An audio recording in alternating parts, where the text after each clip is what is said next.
Hello guys, welcome to my channel. So welcome to Adventures with V.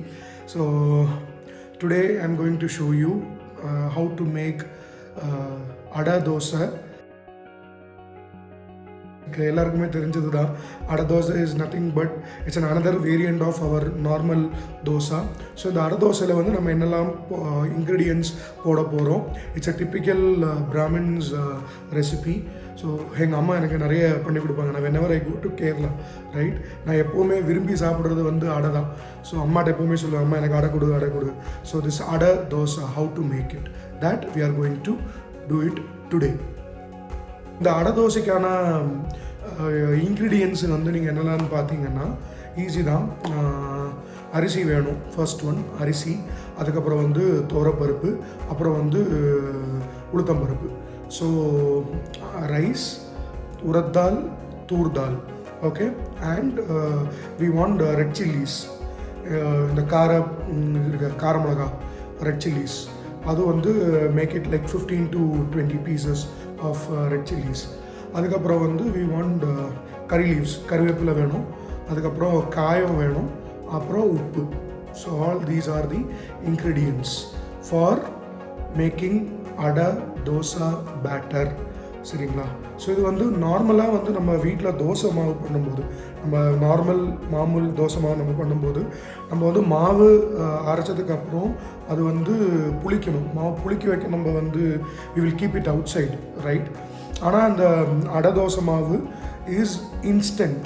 நீங்கள் அரைச்ச உடனே you can directly put it on the அந்த தோசை பேனில் நீங்கள் ஊற்றி உடனே இன்ஸ்டண்ட்டாக பண்ணி சாப்பிடணும். அடமாவு வந்து புளிக்கவே கூடாது. It should be instant and fresh. சரிங்களா? ஸோ அதுதான். ஸோ இங்கே வந்து அடை தோசை கூட வாட் யூ கேன் ஹேவ்னா, நீங்கள் சட்னி, சாம்பார், கார சட்னி பண்ணிக்கலாம்.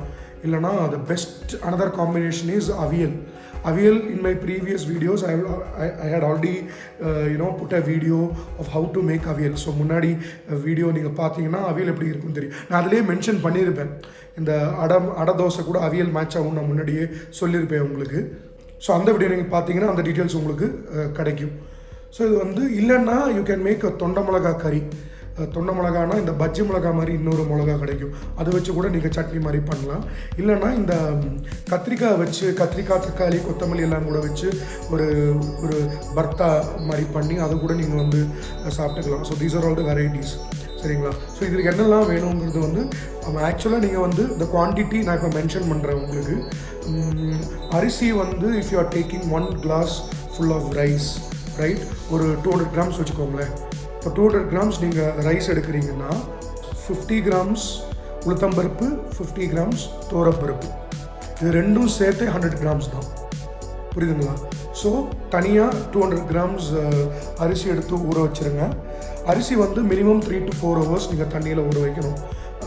பருப்பு வந்து 50 grams ஆஃப் துவரப்பருப்பு, 50 gram உளுத்தம்பருப்பு, ஓகே. அது நீங்கள் நல்லா வாஷ் பண்ணி, அரிசி பருப்பு எல்லாமே மினிமம் 3 to 4 times வாஷ் பண்ணுங்கள். நான் ஒரு 3 வாட்டி 4 வாட்டி வாஷ் பண்ணியிருக்கேன். அதுக்கப்புறம் தனியாக மினிமம் அரிசி வந்து 4 மணி நேரம் ஊறணும். அதுக்கப்புறம் வந்து பருப்பு ஒரு மினிமம் ஒரு 2 hours ஊறணும். சரிங்களா? ஸோ நான் ஊற வச்சுருக்கேன், அதை நான் உங்களுக்கு காமிச்சிடுறேன் இப்போ எப்படி இருக்குன்னு நீங்களே பார்க்கலாம். ஸோ கைஸ், நான் உளுத்தம்பருப்பும் துவரப்பருப்பும் இங்கே நல்லா 2 மணி நேரம் தண்ணியில் ஊற வச்சுருக்கேன். நீங்கள் உளுத்தம்பருப்பு வாங்கும்போது வந்து ஸ்ப்ளிட் பிளாக் உரத் தால் வாங்குங்க, அதெல்லாம் நல்லாயிருக்கும். ஸோ அரிசி நான் நல்லா ஊற வச்சுட்டேன் 4 மணி நேரம். அப்புறம் பார்த்தீங்கன்னா நான் வந்து ரெட் சில்லிஸ் எடுத்திருக்கேன். ஒரு நம்ம இப்போ எடுக்கிற குவான்டிட்டிக்கு ஒரு 25 to 30 ரெட் சில்லிஸ் தேவைப்படும் காரத்துக்கு. இதுதான் வந்து உரத் தால், பிளாக் ஸ்ப்ளிட், இப்படி தான் இருக்கணும் இந்த மாதிரி. அப்புறம் நீங்கள் பார்த்தீங்கன்னா நான் துவரப்பருப்பு எடுத்து வச்சுருக்கேன். அதுக்கப்புறம் கருவேப்பிலை,